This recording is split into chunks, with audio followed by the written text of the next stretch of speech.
Adonai Eloheinu, Adonai Echad. Awesome. All right. Welcome to another edition of Shabbat Lounge. This is Matt. And Jake here. And Jake, I have a special person today. Why don't you tell me a little bit about that? All right, I will. So I have a young man that I've seen in social media circles, and you may have seen him before yourself. And we hope that you've seen this young man. And I won't go any further than to tell you his name is Jordan Thomas. And he's joined with us today. And Jordan is a recent college graduate, just graduated with a communications degree with an emphasis in public relations. And he's an aspiring writer, poet. He would like to go into the field of public relations. And most importantly, and why we're talking to him, is he is a young man who loves Yah. And we think he has some interesting things. And we found him interesting and thought you might enjoy hearing from him. And if you don't already follow Jordan, you can find him at Pensive Poet on Instagram, and we'll go through some other places you can find him. But it's Pensive Poet 97 on Instagram. Well, Jordan, welcome to Sabbath Lounge. Thank you again for having me. It's truly a blessing and honor.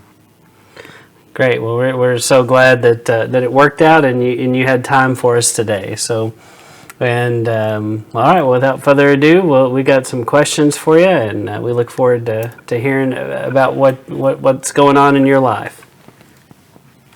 All right. So first up, you've already written some books, as far as I can tell, right? So why don't you tell us a little bit about those? Yes, I've written them over the course of 2015, 2016, and 2017, respectively. My first two were poetry books titled Joys and Pains and Ascension. And while those were written when I wasn't saved, I still glean from them. Still, a lot of poems and sentiments that still remain true, even to this day. My third one is Create, Execute, Repeat, about leveraging creativity in just different aspects of life, especially business and one's own craft, learning how to hone in one's professional and personal endeavors without losing that spark of creativity along the way, because it can be easy to do that going forward in life, to lose that creative spark. And I want that book to encourage people to never lose that and to continue to refine that gift, that God-given gift of creativity in anything they do. Yeah, that's great. Yeah, I think that's a good message that people need to hear, because it's easy to lose what got you, what started you down a path when you start getting into like business side of things. It's easy to get tangled up in all the minutia instead of sticking with what brought you to the dance. Mm-hmm. Yeah. One, we serve a creative God. You know, He created everything, and so we know that He's creative, and we're made after His image. And I think most humans are happy when they're creating something, and people just have to find out what is their thing. You know, for us, this is one of those things. You know, Jake and I both are somewhat in the design world and what we do. And so that's a form of creation, but you know, creating content like this is also, and I think Yah puts this in us, and we have to do it. We can't not create. Definitely, we need that more in this day and age. Especially, there's an increase in wickedness in a lot of agendas, especially in the music realm. A lot of demonic symbolism growing more prevalent. Even in certain church circles within the music, there can be a lot of witchcraft if we're not careful. That's why we need to test the spirits and truly examine if everything we're being given is from Yah, because not all of it is. Right. Yeah. Yeah. That's a good point. We have a lot of recent examples of that for sure. So. Yeah. And it's one of those things, especially, parents need to plug in and wake up, because there's a lot of parents out there asleep at the wheel and are letting social media raise their children, and their children are struggling. I just hear all kinds of reports of families with young kids saying that, their kid is depressed, and all these things that shouldn't be happening to you when you're 13, 14, 17, 18, even in their 20s. Adults struggling with some of these things, and I think some of it is just the saturation of the social media and the world around us. So that's great. So in Jordan, I understand that you've published multiple articles online as well. My most recent one was regarding eye surgery that I had last month. Growing up, I've had glaucoma in my right eye from a very young age, and it's not very common to have among adolescents. But I dealt with it anyway. What's the name of the article? It's called A Force That Can't Be Forced.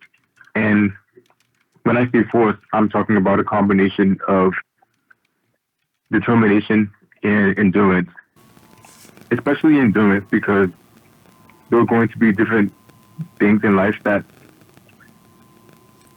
are brought our way that we don't expect, but they were used, they were instruments of God's sovereignty for us to respond instead of react, and how we respond, and responding in a way that glorifies Yah. And that's no different from this surgery. And while I wasn't expecting it, that to start my year off, I dealt with it anyway, because it was something I had gone through before. And with that example,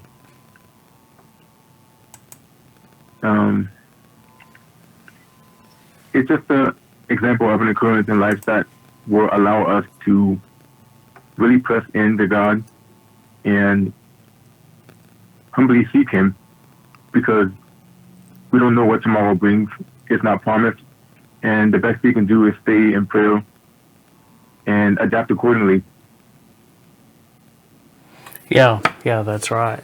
So Yeah, I think it's important to have the perspective of when hardships are around, that it should be a humbling experience that draws us closer to Yah instead of pushing us away.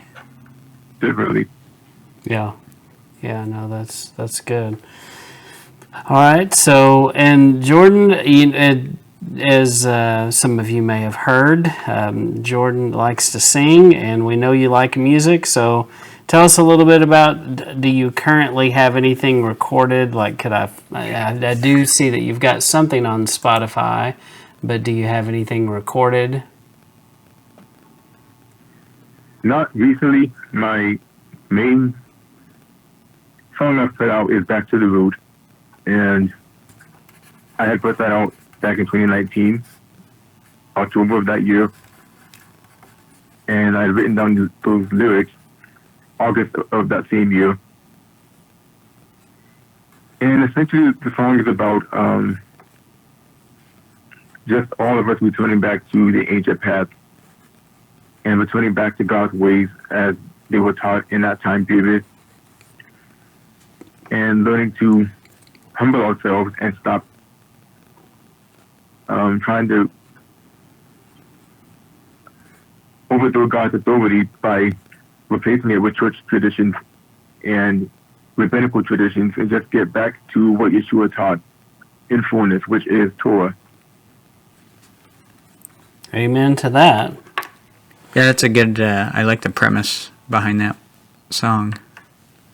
Mm-hmm. In the root, I'm referring to Revelation 22:16. Oh, okay. And offspring of David. Interesting. Yeah, we'll definitely have to try to check that out. Is that on your Spotify? It's down right now, but it'll be up soon. But it's still on YouTube. Oh, okay. Okay, so we have YouTube pulled up too. And so is it on? Oh, I see. You've got a personal testimony about "Back to the Root," where you probably tell the story of the song. The song "In My Faith" too. Okay. I just called it the same name. Oh, okay. Okay. So we encourage you to listen to that, and I'll have a link to that, "Back to the Root," in Jordan Thomas's YouTube. Great. Awesome. And so you've been talking about, back in 2015, early that time, you said it was kind of before you were born again. So tell us a little bit about how you kind of came to Torah. Do you have church background? Are you coming out of something? Both Matt and I come out of I come out of an evangelical church, and Matt comes out of Church of Christ, and so that's kind of our background. So, kind of where are you coming from in terms of your Torah journey, and how long have you been walking in Torah? I've been in this journey now for the last 4 years, and to be frank, I'm currently attending 2 different congregations on different days. One Sabbath congregation and another one on Sunday, because I want to be a light wherever I'm planted.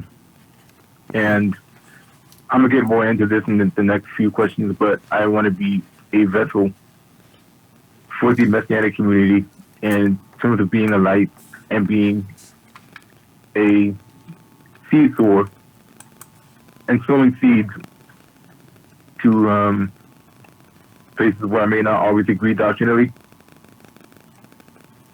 I think sometimes we get a bad rep in the Torah community, and it's not fair to generalize everybody, but there can still be that sense of extremeness. Yeah, But that's... it's all about Go ahead. it's essentially all about going back to Yeshua and doing the things he did. And if we truly love him, then we have no issue doing what he did. Yeah, that's true. And I do think we do, we need to bridge the gap between those two worlds a little bit more. And I think that there are people in churches that are hungry for this kind of information, and they want to go deeper than they've done before. And, I think there are some people that want to listen. I mean, let's face it, I came out of church. And so Right. if I did, I know there's other people that are interested in it as well. Yeah, I think it's an interesting dynamic because, a lot of us when we come to Torah, we're like, we're realizing the lies that we heard in church, and we're like, we just want to get out of there. We want to do the come out of her, my people situation, and then it's hard to reach people that way. And I think about how, Yeshua, he still went into the synagogues talking to people that didn't believe in him, Yeah. Yeah. And sadly, church has become a business. I saw a recent upload of yours that church is a business. And sadly, I agree, because it's become a whole system where people are taught to teach certain things and leave out certain things. And it's very rigid. And not in a good way. Right. Yeah, for sure. Awesome. Well, Jake, I think you're next. Okay, so Or is it me? I don't know. tell us a little. So we're in Texas, and I'm originally from Pennsylvania. So why don't you tell us a little bit about what it is like living in California, and with the combination of being a Torah follower?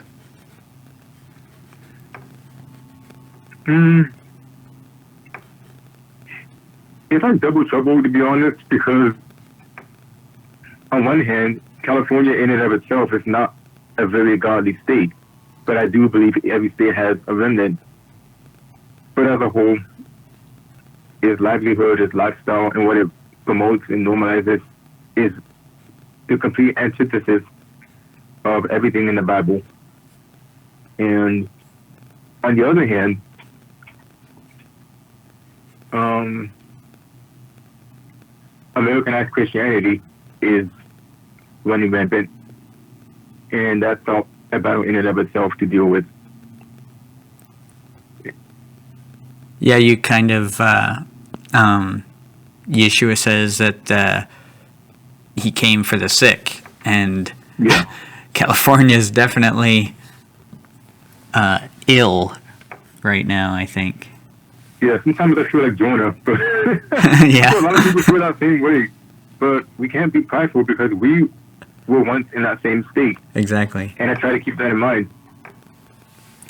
Yeah, a great example is just look at our Torah portion, with how patient Yah is with Israel, and they just continue time and time and time again to fail him and do all the wrong things. And if he is patient with them and us, we have to be patient with people around us as well. Mm-hmm. Especially the Jewish people. Mm-hmm. I think more needs to be done with that. Yeah. Oh, that's good. Well, Jordan, do you think that more young adults are being drawn to the Torah community? Is it something that's happening, or is that just my imagination? I definitely believe there were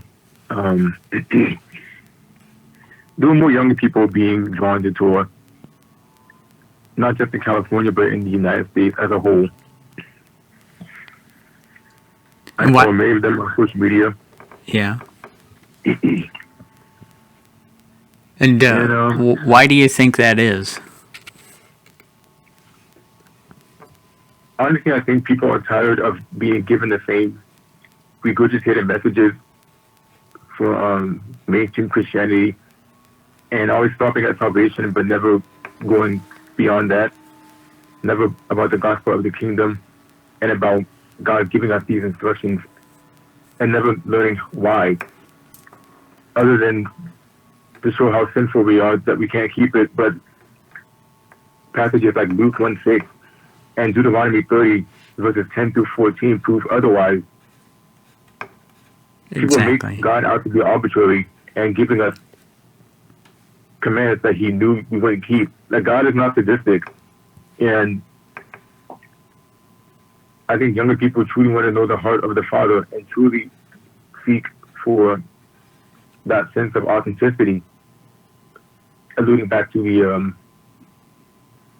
foundation of the faith, as shown in the book of Acts. We always want to lament that we're not like the book of Acts, but we refuse to do what the apostles did, which is keeping the Sabbath and the feast days and adhering to what is clean and called food by God. Some people view those things as arbitrary and vain, but God gives everything for a reason, and we as the clay can't question the potter, as shown in Isaiah. Yeah, no, that's well said. Amen. That's exciting. Yeah. Especially, for us to hear that you're seeing that, and that's awesome. Yeah, I think you're spot on with the authenticity. They're not seeing a lot of that in churches necessarily, and then you hit on something that we talk a lot about on this channel is it's not that they couldn't keep it; it's that they refused to keep it, and so I think that's a major point that gets missed, and we're just beat down with, oh, you can't keep it, it can't be done. Hebrews 8:8 says that finding fault with them. Key word is them.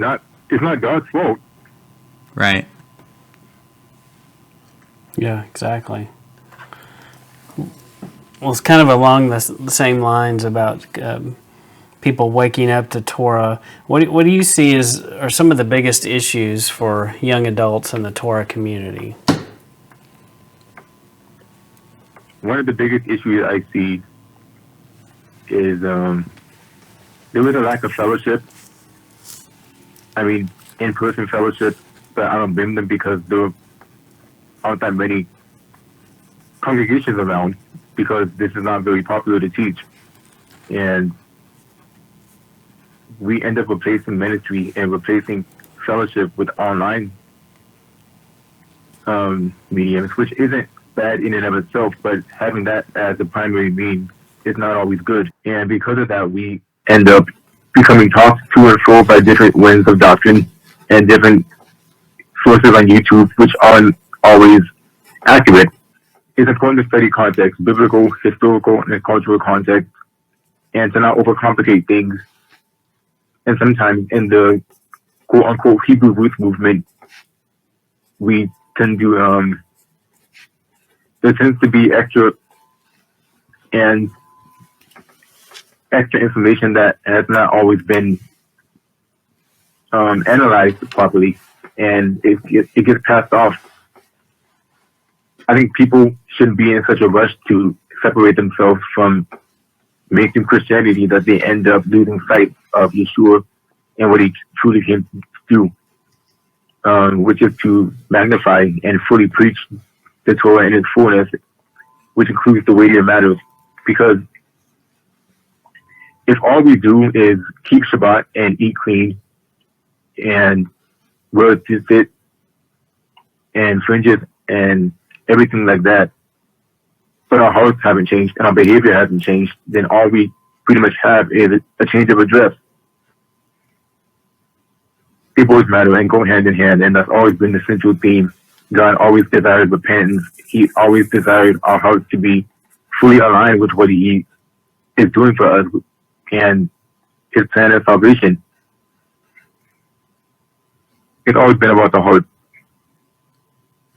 Yeah, I couldn't agree more. That was very well said.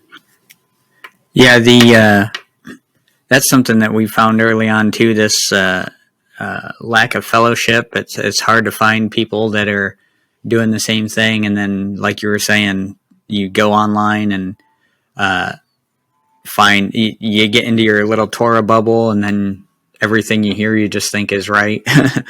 Yeah. So yeah, it's important to have that fellowship so you can bounce your thoughts off other people and make sure what you're actually thinking is kind of not. That's how you're testing the spirit, right? That you're listening to is through reading and fellowship with other believers. And on the flip side, I think mainstream and Protestant Christians, I think, ought to open themselves up more when it comes to communicating with people in the Torah community, because it's easy to give people in the Torah community a bad rep, but there's a lot of slander that goes on. You call it a Pharisee or a Judaizer or a legalist, and those terms, I call them the buzzwords of Christianity, the same way buzzwords are like racist and sexist and homophobic and things like that. But they get slinged around so much without a full understanding of their meaning. Yeah, no substance to it. Yeah. Yeah, I recently heard somebody talking about legalism, and they're like, their point was, I think it actually was Michael Rood, and they made a video about it's what you're calling legalism is maybe obedience. Yeah. And to a certain extent. And so, but you're right. People say these things, and I don't think they understand sometimes what they're saying. And a lot of times you can make an argument that modern day in many churches, and even probably what I was a part of, that was kind of pharisaical in the way it was. They made up these extra rules that didn't exist, and they kind of had that kind of attitude about that, but they'll follow those rules, but they are so offended that we would say go back to the Bible. It's just, it boggles my mind. There are a lot of church traditions that contradict Scripture. Yeah, or just don't make sense and can't be found anywhere. Mm-hmm. Just so what people do. Well, Jake. Yep. So since you're out of college and on the move, so where do you see yourself in the next 20 years? Big picture. I see myself as an uncle, which I'm going to be in a few months. potentially living in Texas, maybe Well, we would. maybe somewhere on a ranch. Yeah, we would be glad to have you. Yeah, there's a congregation over there that I love, Triumph and Truth Ministries. Oh, yeah, yeah. Yeah, I like them. Them I and think they were Pensive Poet. actually not too far from us. Yeah, they're in our backyard. Oh yeah, it was them and Becky Shua that brought me to the Messianic faith. I started watching Rabbi Greg Hirschberg. That's awesome. Well, that sounds like a good plan. And before you started the show by singing a song, but before we get to that, I want you to be thinking about, could you sing us something? And is there anything else that you want to talk about that we haven't got to? I would like to give a word of encouragement for those who are going to be listening, especially in this same walk with Yeshua the Messiah.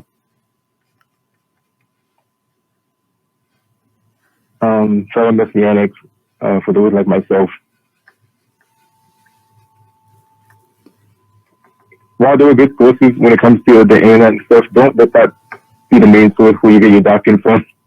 I think it's important to sit and have a local preacher, a local teacher of the Torah, which I'm thankful for that because they're not easy to find. So I would say be in prayer about that, and if that's not doable, then surround yourself with like-minded believers. Yeah, that's good advice. Yeah, and I like what you said about prayer. This last year or so, I've really kind of understood prayer in a different way. It's easy to pray for a new house, a new car. I think there's a lot of things we can pray for that sometimes Yah's like, oh, okay. But when we pray for things like a place to fellowship with, those are things that are in His will. Those are things He wants, and He is going to bless you because you're not praying for things that are outside the will of Him. And He says, "Ask, seek, and knock, and you're going to find." And I think that's such a great prayer. And there are organizations like the Psalm 119 Fellowship Finder Map. And you can, that's actually how some of our group kind of came together, was using that, the website, or I guess that's not really an app, but on the website they found us and we found each other. And, that's how a lot of fellowships start. And what a blessing that's out there. But you're so right about finding people, and Jake, as well, about being able to discuss things and just kind of check and make sure you're not really thinking things that are off base. It's good to verbalize those things with your fellow believers, and you can kind of keep each other in check and sharpen each other's iron, if you will.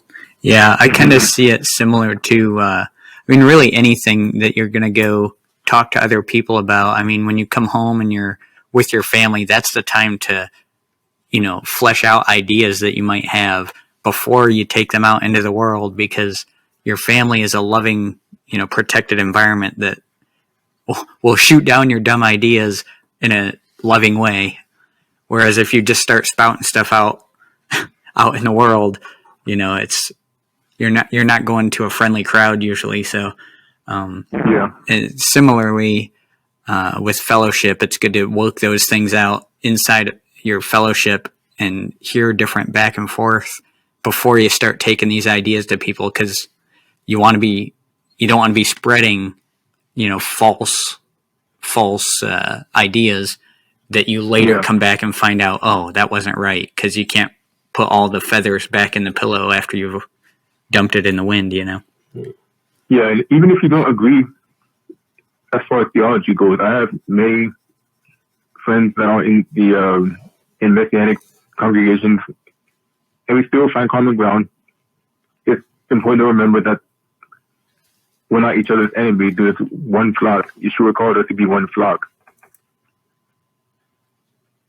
Right. Yeah, that's right. And yeah, that's a great point. Well, Jordan, those are those are great last words. We really appreciated you taking time today to to talk to you, and we'll say again, you can find Jordan Thomas on Spotify and Twitter and YouTube. and on Twitter. What's your handle on Twitter? It's Pensive Poet 97.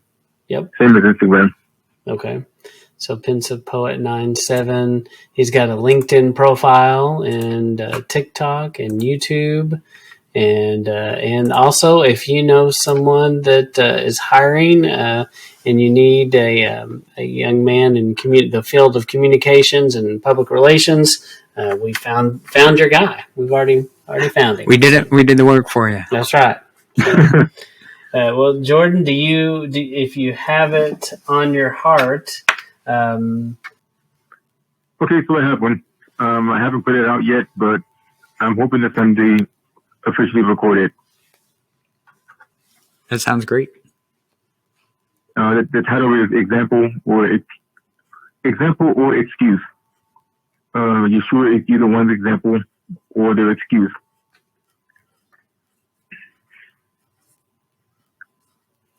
Upon that day that we all await, the time for us to repent will be too late. What had been obscured, it will show in the light, to show if we live in the way that Yahweh deems right.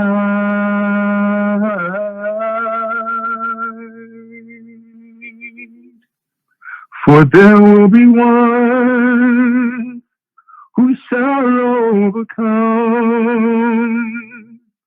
and others who trample upon the grace of the Son. Examine and find, and abolish your pride, and see if you truly abide in Christ crucified. The foundation was laid right from the start.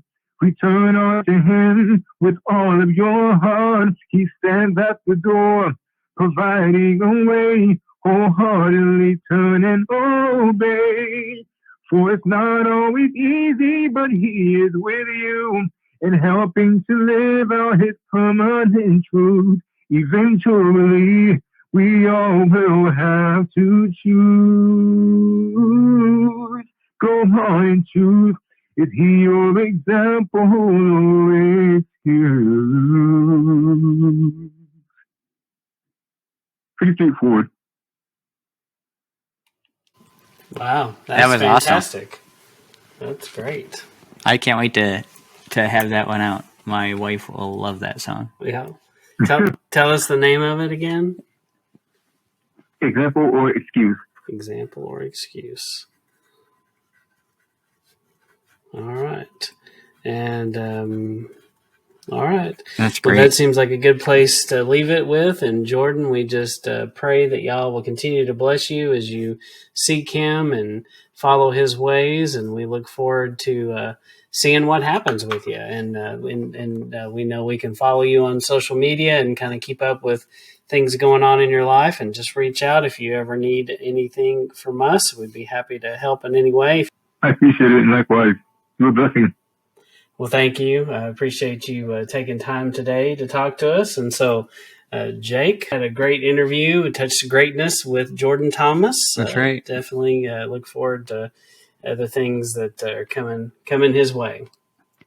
So that's exciting. Yeah, it's exciting. And so this is Matt and Jake signing out.